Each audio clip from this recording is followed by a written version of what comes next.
Hey everyone, welcome to another episode of Sweat Success, where we really dive deep into the world of fitness and success. I'm really beyond thrilled to introduce a truly exceptional guest today, Chris Clawson.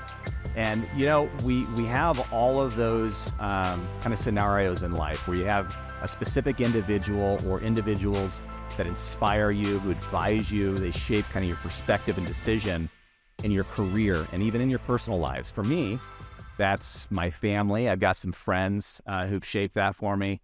And especially the guy I have on today, Chris Clawson, who's joining us. He's really helped shape kind of the decisions that I've made. Even in my business decisions, I've gone down paths where I go, would Chris take that decision? Because he's a very strategic person. So here's why you want to listen in today. Okay, Chris, the guy that I have on today, he's one of the best strategists I've ever worked with. He's really taken some companies to great heights.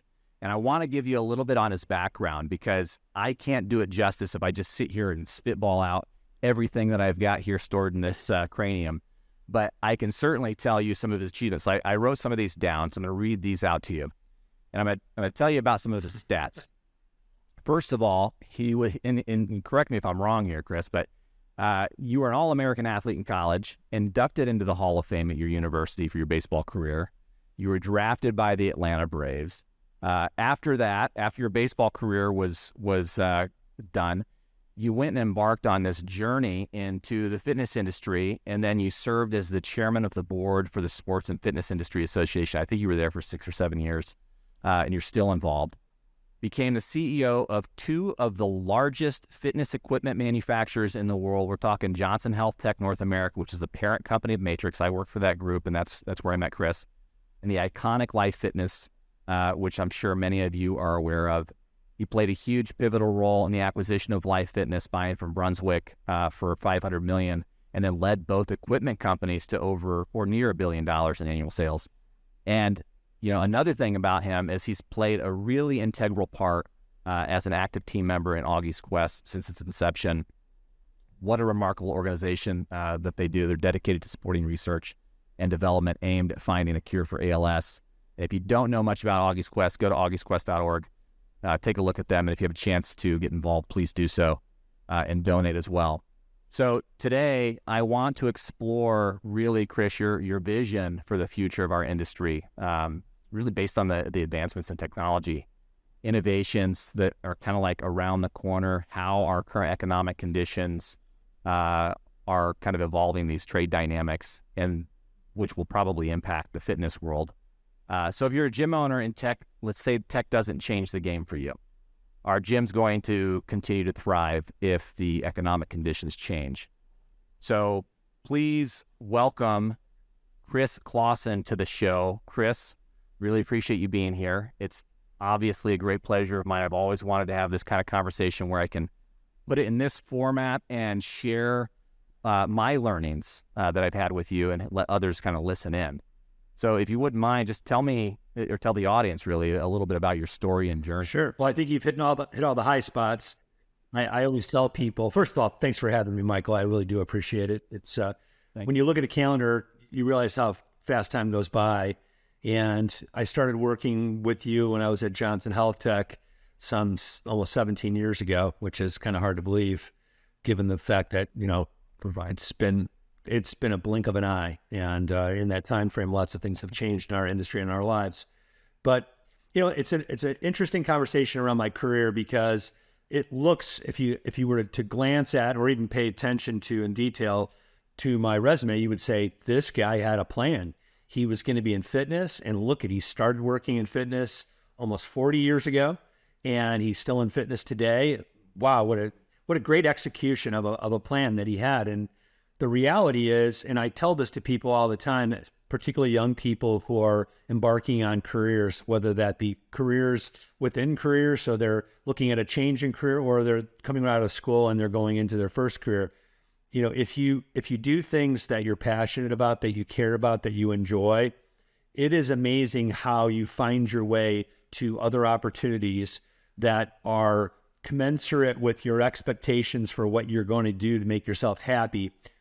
But they're able to achieve those goals because that's what you're looking for. You're looking for something that will challenge you. You're looking for something that will allow you to grow and to expand and to extend. But you're also doing it in a way that your goal is about finding something that's going to be, at the end of the day, very satisfying and fulfilling. And I found fitness really because when I moved to Southern California during my minor league baseball years, I was looking for a job in my off season while I was going to school. And I said, I'm going to do something I enjoy. And so I applied to sporting goods stores and to music stores. I like music and I like sports. So I thought, if I'm going to have a job, not a career, a job, I'm going to do something I enjoy. And I was very fortunate to start working in a place called Oshman Sporting Goods, and Oshman's was headquartered in Houston, Texas, eventually became part of Sports Authority with a larger group of acquisitions. But I had a tremendous boss who, by the way, when I was out at URSA, 16 of us got together, 16 of us that started working together 40 years ago. And we had a dinner and told stories and caught up on old times and looked at grandchildren, pictures of people who have children who have had children. And just had a great reunion, if you will. But I reiterated this whole idea that it looks like I had this plan to stay in fitness. And the reality is I just kept falling into great situations because I kept wanting to do things that would make me happy. And the fitness industry was something that going into it, I thought would make me happy. Being in it for sure made me happy. And as I project my life forward, I've always been fortunate enough, as I mentioned, to fall into situations that continue to make me happy and challenge me. So I'm surprised you didn't go into coaching. I coached forever. I did coach. I coached Little League. I coached travel baseball, and I had a great experience doing that. But I really enjoy being part of a team and leading in a very competitive environment, just like you do when you coach sports and you play sports.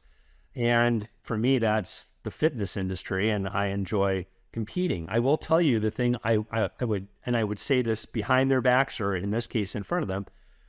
The competition in fitness, although, very much, it's very aggressive and everybody wants to win, and it's not no holds barred, because there are holds that are barred and people operate in the realm of called gentleman's sport, or, do things as you should. There's an ethics involved here.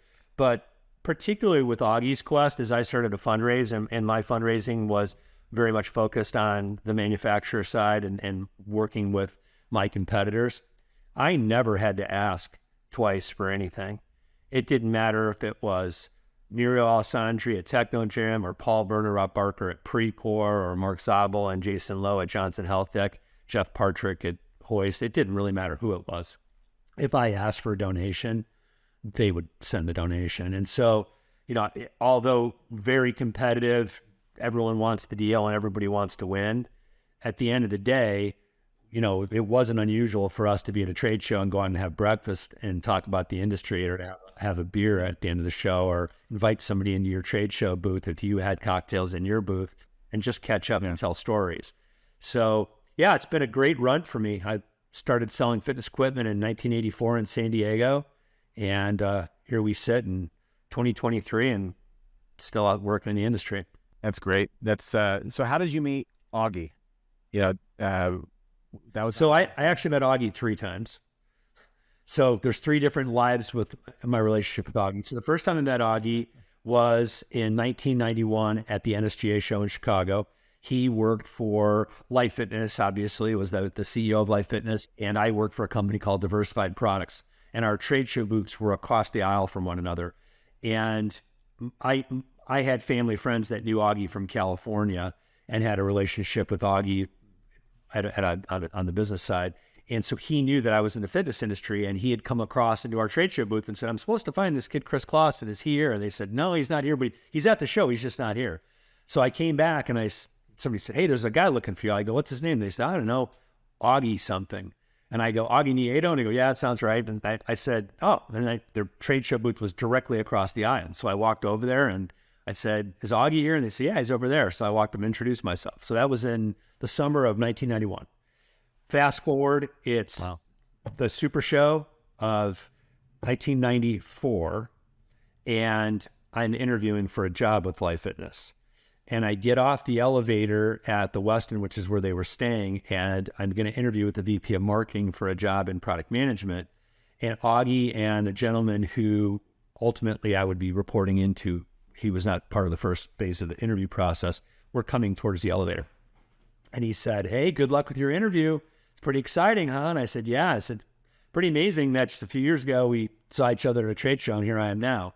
So that was the second time. And then the third time is a few weeks later, I flew up to Chicago to interview with Life Fitness, and I interviewed, the last person I interviewed with was Augie, and ultimately went to work at Life Fitness in February of 94. And through changes in the organization and the management team, the gentleman who I was reporting into had taken a promotion at another company, a competitor, and I took his position. And then the guy who was the VP of marketing exited the company, and for a period of time I reported directly into Augie, so I had a reporting relationship with him too. Not only was he CEO, but he was my boss for a period of time. So, yeah, no, I knew Augie for a very long time, and as a mentor. I mean, you talk about people that you could ask questions of, and people who would challenge you, and people who would ask you to spread your wings.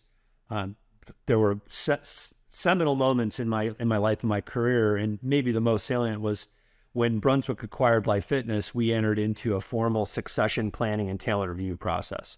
And this happened quarterly, and for sure on an annual level, you started to look across entire organizations. So your peer organizations, so in our case, the boat group and Mercury Marine and bowling and billiards and other parts of the business, we would see their talent review, and we would see who their high potentials were and people who were looking for opportunities.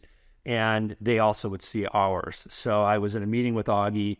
I had just changed my reporting, and I was reporting into a gentleman from the Netherlands named Herman Rutgers, who turned to be a great friend. But Herman had started as the head of sales and eventually took over sales, service, and marketing globally, and had moved to the U.S. from the Netherlands.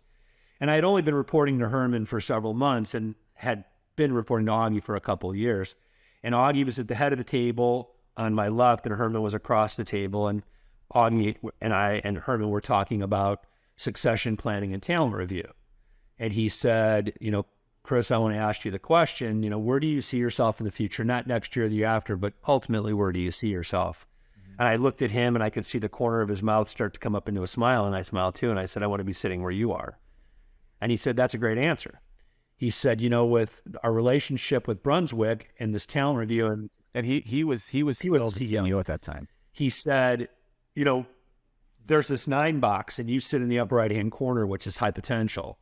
We've identified you as such, and Brunswick identifies you as such. He said, but let's talk about what it would take for you to have this position. And I want to be really honest with you. He said, he pointed to himself. He said, if I were to apply for my job today as CEO, I probably wouldn't get interviewed because I don't have the resume to support what Brunswick's looking for. And I had an idea what he was talking about. He said, our chairman and CEO has a law degree in the MBA.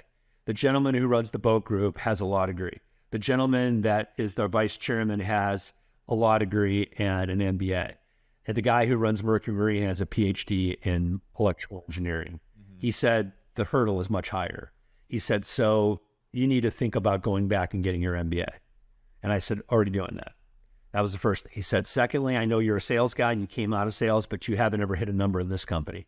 So at some point, I think you're going to want to make a move back to sales so you can prove to the organization that you can hit a number and you can drive business. I said, and thirdly, and maybe most importantly, you may have to leave Life Fitness, go to another division to run a company in order to be able to come back and run Life Fitness because this may be too big for you as a first company. I said, totally understand. So he goes, what do you think about that? I said, I'm a goal guy. The academic part of it's already in my goals and I'm already pursuing that. And the rest of this, I'm all for. So literally in the course of the next several months, everything kind of fell in place. I decided to go to Northwestern, which I'm actually wearing my little Northwestern sweatshirt too, for my MBA. I saw that. And the gentleman who was running our consumer sales group did not want to relocate to Chicago. So not only did I take over consumer sales, but I took over marketing with that. So I had an opportunity now to hit a number. And then not more than 2 years later, we actually took control of Omni Fitness, which is a specialty retailer, the largest specialty retailer in the country at the time. And the business was struggling. And I had worked retail for many years and had sold to retail for many years. I was quite familiar with specialty retail in particular. And I took over the business, and now I had my P&L. So it all came together, got my MBA, got my sales, able to hit the number and drive the number, and had my own P&L and ran a company and fixed that business and sold it. And then ultimately they offered me my old job back at the company. And I had already assailed the mountain, didn't want to go down a couple levels back to where I was. And I said, yeah, this might be a good chance for me to move on. And at that time, Augie was gone. He had left the business, so it made it a lot easier for me to leave, because I'm not sure things would have gone the same way had he been there, but maybe they would have. But everything happens for a reason. And so I went to another company, and then from that company, I made the move to Johnson Health Tech, and as you know, that business, that dynamic changed as well. So I'll pause there for a moment and see if you have questions. Yeah. So the thing that I think is amazing is the fact that you said earlier that it wasn't necessarily, you look at what you have on paper and it looks like there was this like well mapped out plan. And in reality, at some point in time in your career, you actually took a list of things that you needed to knock off the board, and then you went and attacked it. And I think that's something that's credible that a lot of people need to listen to and hear, is that even if you're at a point in your life where you're going, this is where I want to go, you have that vision, because you could have easily gone into music potentially, right? Or you could have gone down the path of staying in sports and coaching at a higher level, but you didn't. You went into fitness, and you enjoyed it. You made it your plan, and then when you got so far down the road to get to that next phase, you listened to somebody that could give you criticism and say, hey, listen, this is the real deal. If you're going to go this direction, here's the things you got to knock off. Otherwise, you're not going to make it. And you set your sights on it and you accomplished it. And I think that plays to the strategy and also the people you surround yourself with.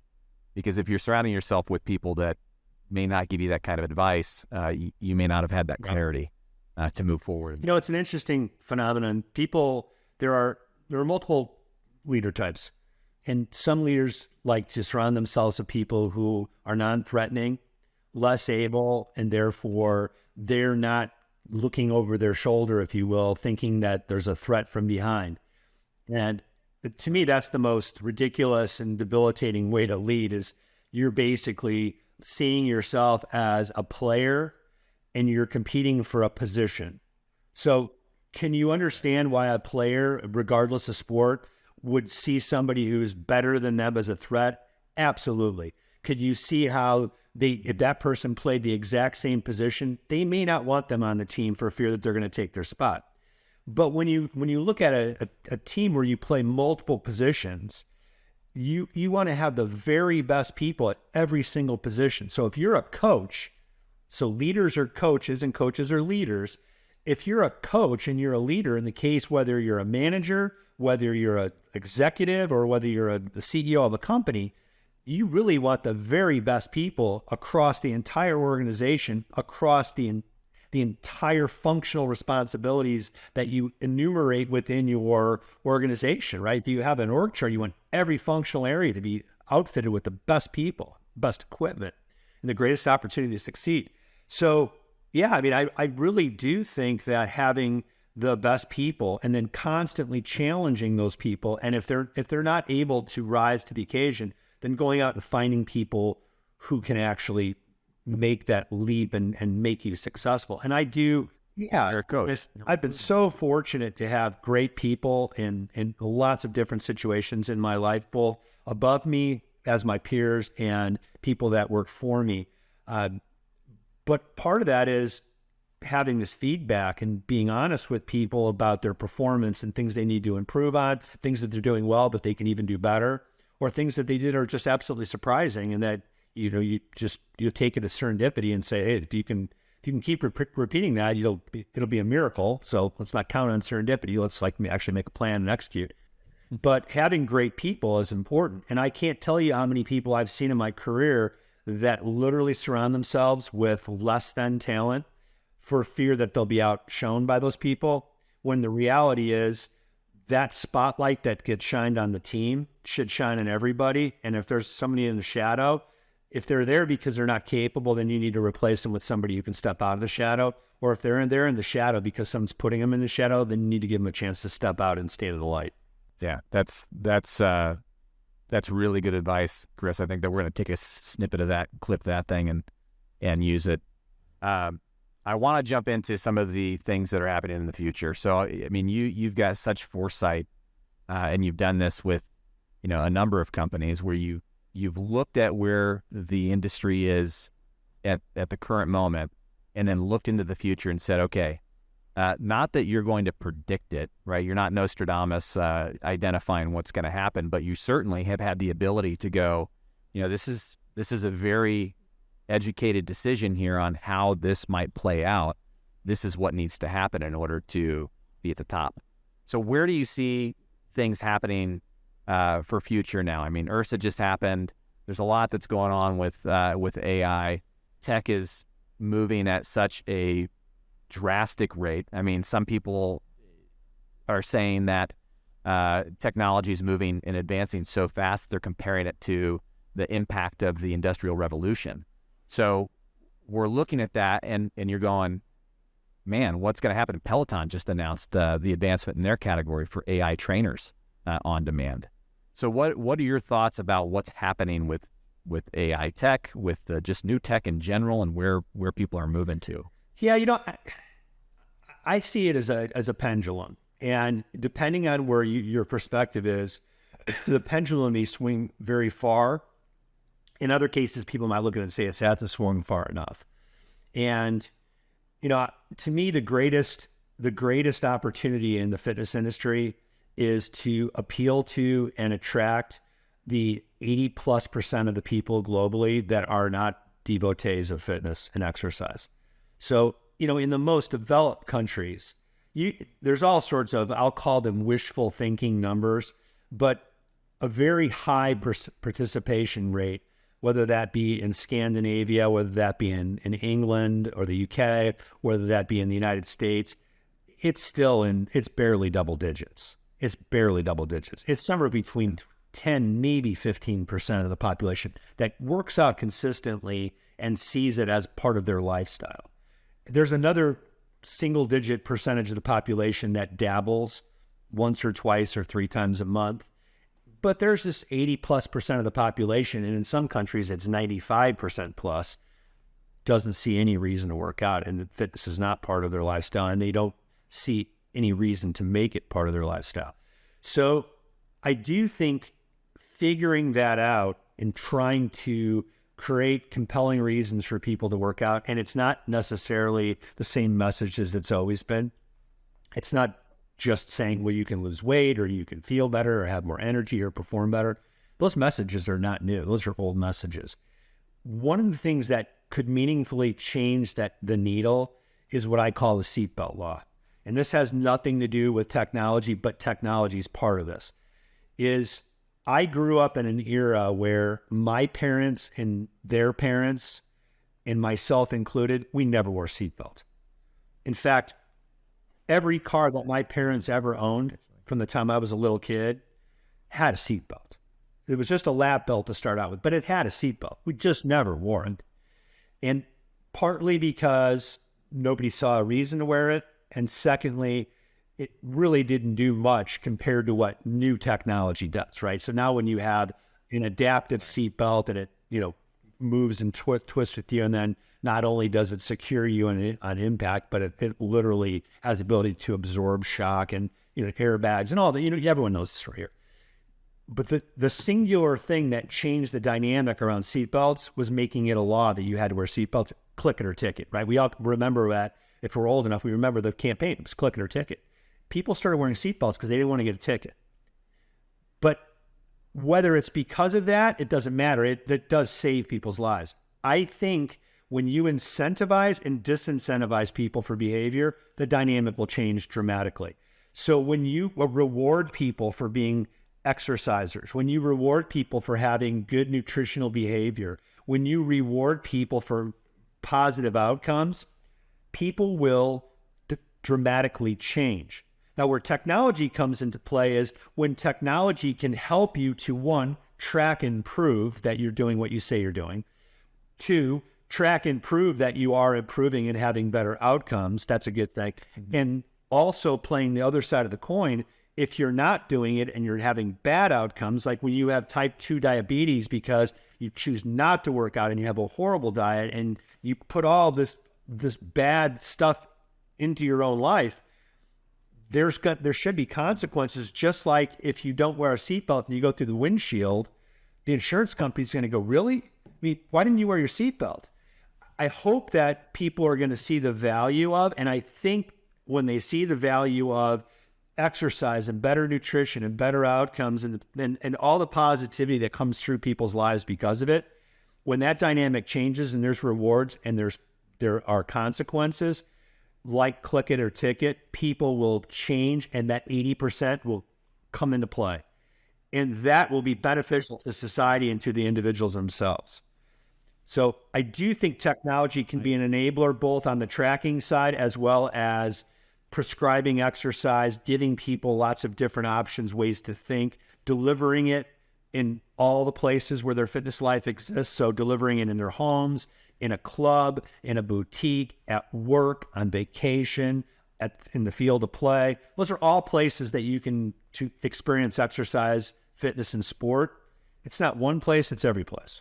So, my mind is spinning a little bit on some of these ideas that could potentially happen because you triggered something that I already recognize, which is the click it or ticket analogy you're giving.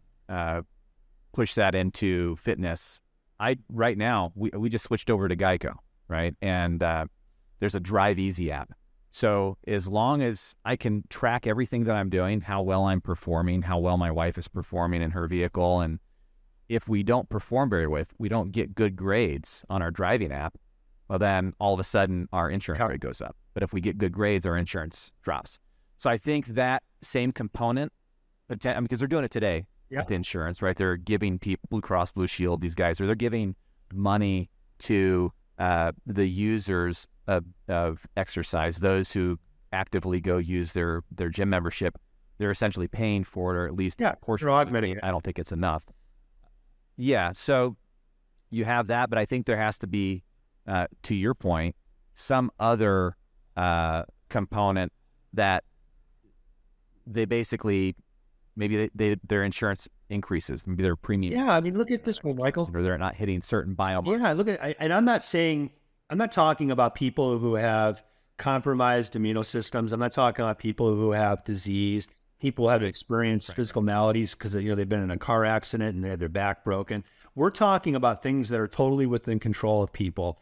If you are a skydiver, your life insurance policy is completely different than somebody who is a stay-at-home mother. It's because there's a risk analysis. It's called actuary science, right? The actuaries look at it and say, this lifestyle, this career, these things that you do, you race cars, you skydive, you're a hot air balloonist. These are dangerous things. If you don't do things to take care of yourself, you're a chain smoker, you're morbidly obese, you have type 2 diabetes because of your lifestyle, there's no reason that person should be paying the exact same premium as somebody who's the exact same age, but does all the things that they should be doing to help themselves. I'm not going to say that you don't have bad outcomes, but if you're trying, you should be rewarded for the trying part of it. And if you're putting yourself behind an 8-ball repeatedly, that should be something that people address and encourage you. Not to say we're going to keep you down, we're going to pull you up. We can help you. We can change this dynamic and we can change this conversation. We're going to incentivize you because there is a pot of gold if you change the behavior. And the pot of gold isn't just money, it's quality of life. So, I mean, I really do hope that we start to move that way more proactively, number one. And number two, there is an interesting dynamic, and this has nothing to do with technology, but it has everything to do with law and the U.S. system. So you mentioned that I was chairman of SFI, and I was part of SFI for many years, more than almost 15 years total. But one of the biggest pushes SFI made with IHRSA back in the mid-2000s was for this thing called the FIT Act, Personal Health and initiative, which is using your flexible spending account or HSA, your health savings account, to pay for activities. Okay. So in the analogy we used to use, we go on Capitol Hill for National Health Through Fitness Day, and we would meet with Congress people and say, look, you all understand the conversation around paying for prevention. How many of you wait for a cavity, wait for a root canal, wait for gum disease before you go to the dentist? Well, you've known since you were a kid, twice a year you go to the dentist and they do preventative maintenance, right? They clean your teeth, they might do a fluoride treatment, they look for problems, and they try to head off the problems before they become major issues. Fitness and lifestyle are not afforded that same perspective. Why would you not allow somebody to use their flexible spending account for a health club membership, to buy a treadmill, to buy cleats for lacrosse or lacrosse sticks, things not fashion, not shoes for fashion, not fashion, right. not leotards for fashion. But if it's a sport specific, an activity specific, or an actual activity like dance or gymnastics, why would you not allow parents to use their pre-tax income to prevent bad situations? And just like they prevent it for their dental outcomes, you could prevent that for people's physical situations. This has been pushed repeatedly. We've been at the precipice of this passing with bipartisan support in both the House and the Senate, but something always pops up and pushes it out. But that's a game changer, because if people can use that HSA or their flexible spending account, their FSA, to use for activity, it's a huge deal, particularly for people that are low income, because now they have everything costs them less. And if you can expand the total for those accounts, now you can do three things at the same time. You can do medical, you can do dental, and you can do prevention. And all of that can be used within those accounts. That's game changer. So I think you touched on something, and so we don't stay on this topic too long, but I think it's very relevant and very important, is you're talking about insurance. And when I look at car insurance, one of the things that they do is they have the information on how I perform. How many speeding tickets you had, and how many speeding tickets, exactly. So they have that data. That data determines, that actuary scientist is sitting there looking at those numbers and going, okay, you're going to pay this much for your insurance. I'm not talking about anything relative to your health. I'm talking things that are relative to your well-being and your willingness to exercise, be fit, and get better nutrition. If I incentivize behaviors and those behaviors carry with it discounts, and insurance companies do this. If you have a health screening in your company and you take the health screening, which can include blood draw, which can include your blood pressure, eye exam, hearing exam, if you do that, they give you a discount, right? If you do seminars on better nutrition, they'll give you a discount. There are things they've created as expectations for discounts, and people can or can't take advantage of those. That's really, I'm saying, if you institutionalize that and you incentivize people with those behaviors, and you couple that with the FIT Act, being able to do your flexible spending account to help pay for those things like activity, like fitness equipment, like gym memberships, those things combine together. And now when you go and do those things, when you go play softball 3 days a week, you get credit for it. When you swim 3 days a week, you get credit for it. When you eat better, you get credit for it. When your blood pressure comes down and your blood glucose comes down, you get credit for those things. They're all positive. Yeah, and I think that's where technology probably will have a bigger role with how AI works, big data works, taking that data, pulling it in, and then taking those markers and going, this is how you can save, or this is how exactly. So I want to, you talked a little bit and touched on, some of the policy with these lawmakers. So, looking at the entire shift in our economy today, right? We've got tension between Eastern countries. We've got Brazil and South American nations. Brazil specifically, they just forged an agreement, trade directly with the Chinese yuan, and they totally bypassed the use of the U.S. dollar as an intermediary currency. So that trade agreement is happening. That shifts a lot of things, I think. And I think it shifts currency usage. I think it shifts the value of the currency, at least for the U.S. dollar.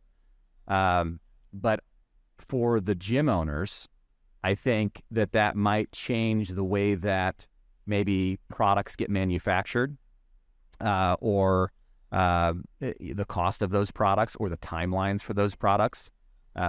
South America, correct me if I'm wrong here too, but I recall at one point, South America was a big player in iron and steel for China when China's buying up all this stuff for their manufacturing. And so I think that has a big play in it.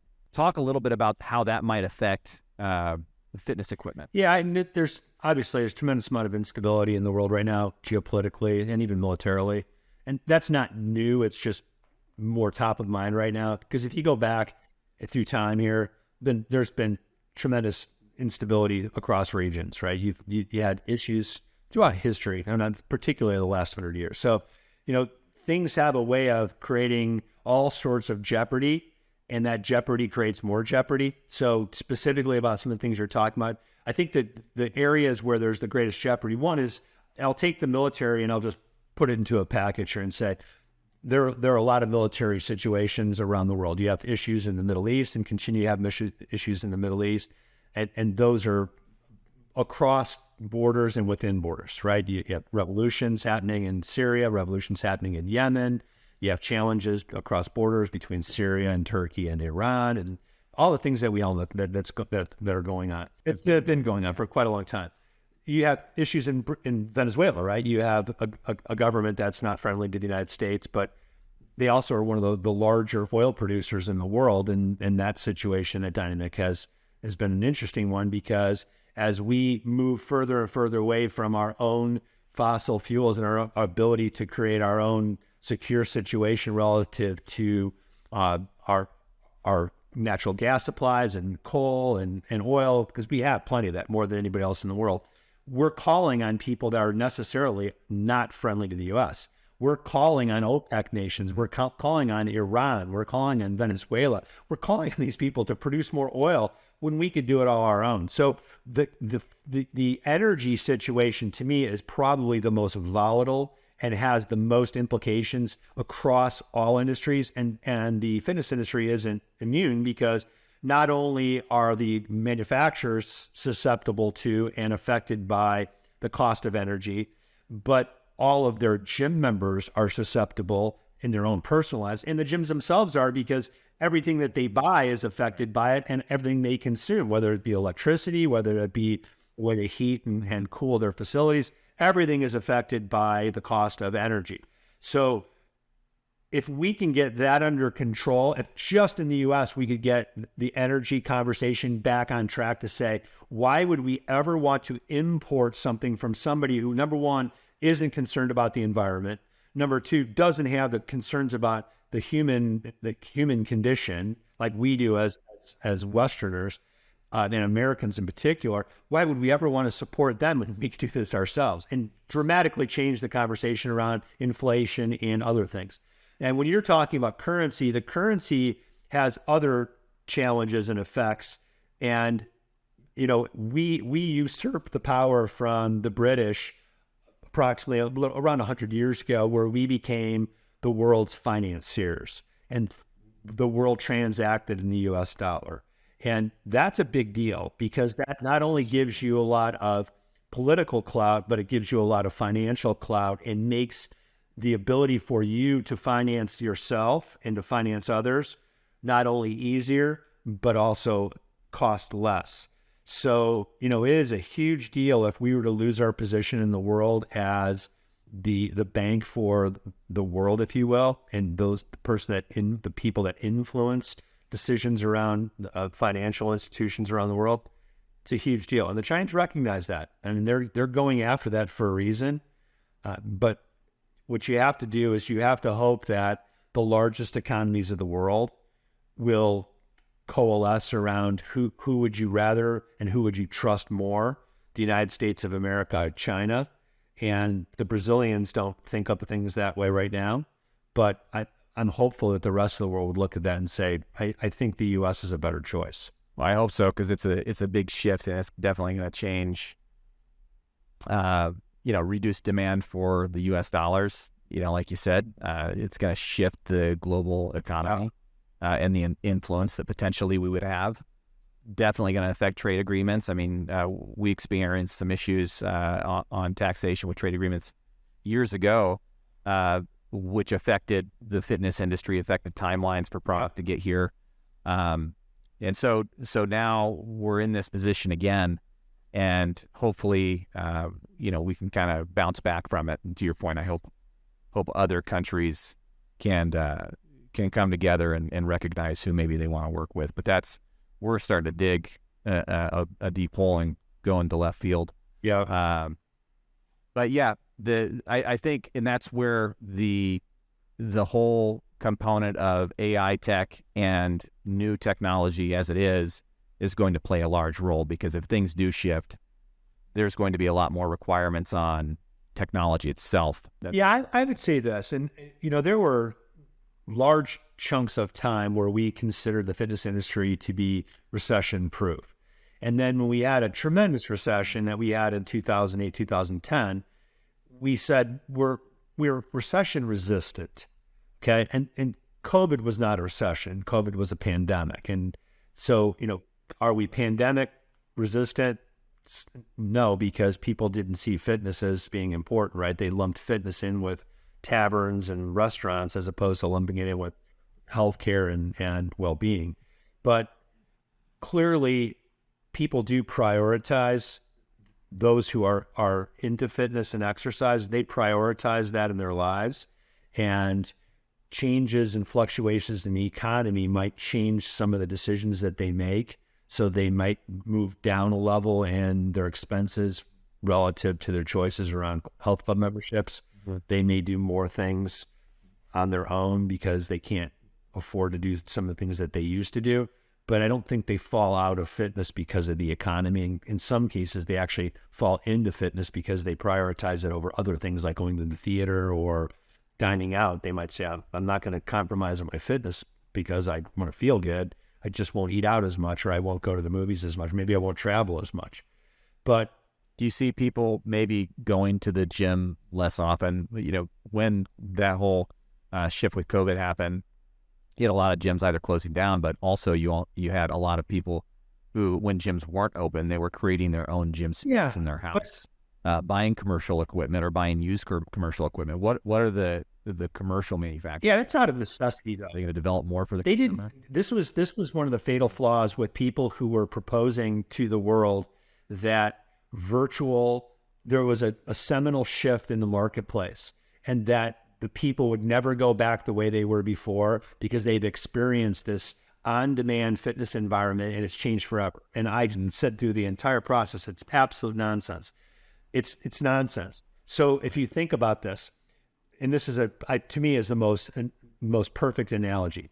People have had a kitchen in their home for millennia, thousands of years, right? Going back to a fire where you killed an animal and you cooked it over a fire, right?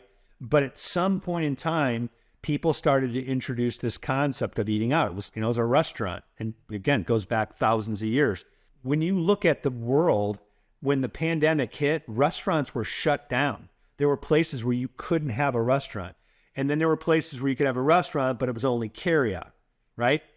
And so what happened is the moment that the restaurants were allowed to be open again, people went back because they always had a kitchen in their home. They always had the ability to cook their own food. They always had their ability to go to the grocery store and buy whatever they wanted and make it. But they went to restaurants for the menu. They went to restaurants for the ambiance. They went for the restaurants to be surrounded by other people that were like-minded, or the ambiance of the location and just the wine list, whatever. All the reasons it's the same reason they went to health clubs. Because, could I have something in my home? Yes, but can I have a health club in my home? No, I can't be surrounded by a bunch of like-minded people. I can't have all that equipment. I can't have small group training or personal training or large group training. I can't have necessarily an indoor pool or a spa or a steam bath or a sauna. I mean, Pilates or, there's all these reasons why people join the restaurant, right? For the variety and the things that you could do there and you couldn't do it in your home kitchen. The same thing's true of fitness. And what you've seen is post-pandemic, Do people understand, appreciate, and work out at home? Absolutely. Are there more people that do that? Absolutely. Are there people who have gone back to the health club? Yes. The difference is that I think the change isn't on the consumer side. I think the change is on the operator side.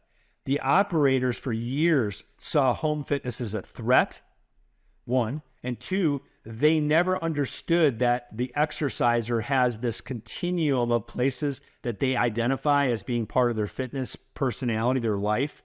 They saw their club as being the one place and the only place.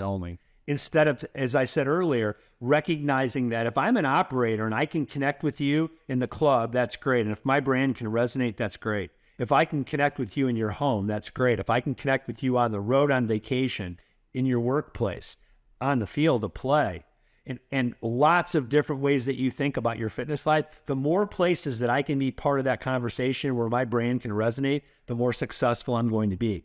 And so many operators have figured that out now, as to say, man, I don't want to just connect with you in the club. I want to figure out other ways to connect with you.